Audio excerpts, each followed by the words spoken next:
Hello दोस्तों। आज मैं आप सबके सम्मुख एक ऐसी उपन्यास को लाया हूँ जिससे हम रूबरू हैं। हम सभी उस बात को जानते हैं। समाज में ये अक्सर हम देखते हैं उन लोगों को, उस अलग तबके को। अक्सर हम कुछ किताबें पढ़ के बहुत तकलीफ़ में हो जाते हैं और तकलीफ़ तब होती है जब उसका कथानक दुखद होता है, और तकलीफ़ तब और ज़्यादा बढ़ जाती है जब हमको ये पता लगता है कि वाकई में ये कहानी नहीं है बल्कि एक सच्ची घटना है। एक सच्ची घटना को कहानी में पिरोया गया है, तो हमको बहुत तकलीफ़ होती है। और अंत जब उसका दुखद होता है तो और ज़्यादा तकलीफ़ होती है। जिस उपन्यास की मैं आज बात कर रहा हूँ, उस उपन्यास से आप सब, मैं पहले से ही हम उसको जानते हैं। चित्रा मुद्गल जी का जो ये उपन्यास है, Nala Sopara, post box number 203। तो ये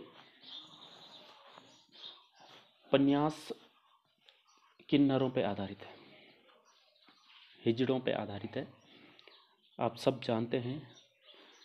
लेकिन इस उपन्यास को पढ़ के आपको उनकी दयनीय स्थिति, उनका जो उनकी जो परिस्थिति होती है उससे आप रूबरू होंगे। वो किस परिस्थिति से गुजरते हैं और कैसी कैसी कठिनाइयों को झेल करके वो अपना जीवन चलाते हैं। और आप सब पढ़िए इस उपन्यास को। बहुत ही भावपूर्ण उपन्यास है। चित्रा मुद्गल जी अक्सर इसी प्रकार के उपन्यासों को लिखती थी। वो मजदूर की लेखिका कही जाती है। तो उपन्यास शुरू होता है एक घर से। वंदना और हरेंद्र दो पति पत्नी हैं जिनके 3 बच्चे हैं, तीनों ही बेटे हैं। सबसे बड़ा सिद्धार्थ, मंझला विनोद और सबसे छोटा मंजुल। ये कहानी है विनोद की, वंदना और हरेंद्र का बीच वाला बच्चा।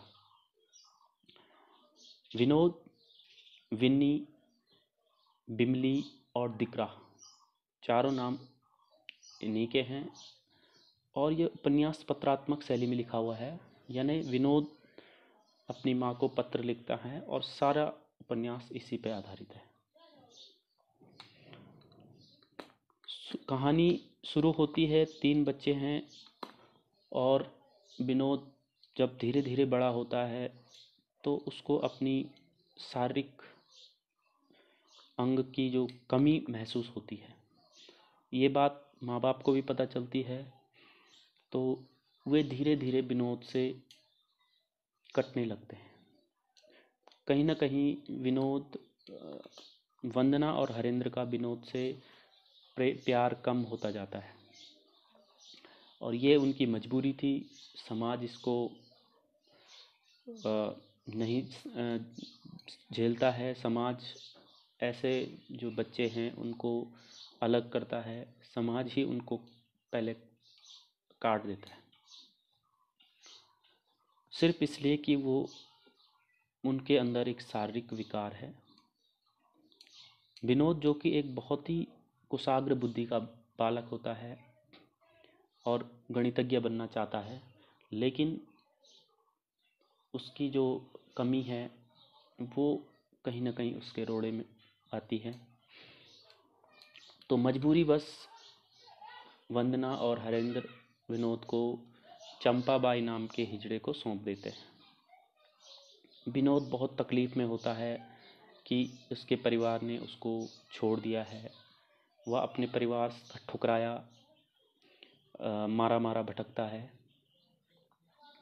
वहाँ पे जब वो नई दुनिया में आता है तो उसको बहुत ही संघर्ष झेलना पड़ता है। इस पूरे उपन्यास में सारे संघर्ष को दिखाया गया है।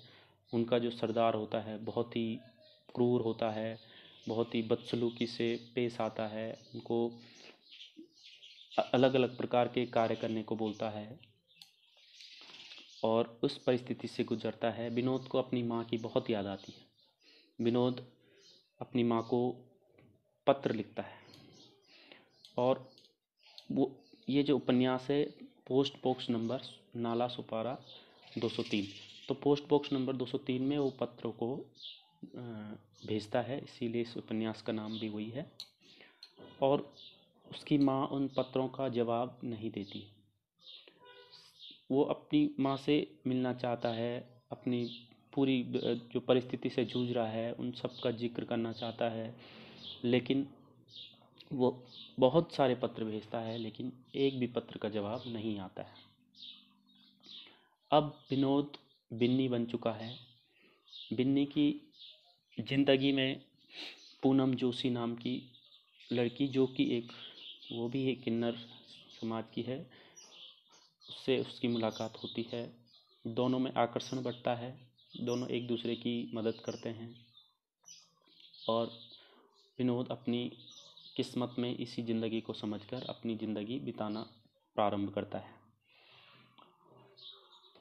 अब पूनम के माध्यम से विनोद की ज़िंदगी में विधायक साहब आते हैं, जो कि विनोद की काफ़ी मदद करते हैं, उसको कंप्यूटर की शिक्षा दिलवाते हैं। और क्योंकि विनोद एक कुशाग्र बुद्धि का बालक है तो कंप्यूटर सीखता है और धीरे धीरे अपनी ज़िंदगी, लेकिन फिर भी वो अपनी माँ से मिलना चाहता है। अब जैसे वो कंप्यूटर सीख रहा है तो कहीं ना कहीं टेक्निकली माध्यम से उनको उनकी शक्ल देखना चाहता है, लेकिन वो नाकाम रहता है।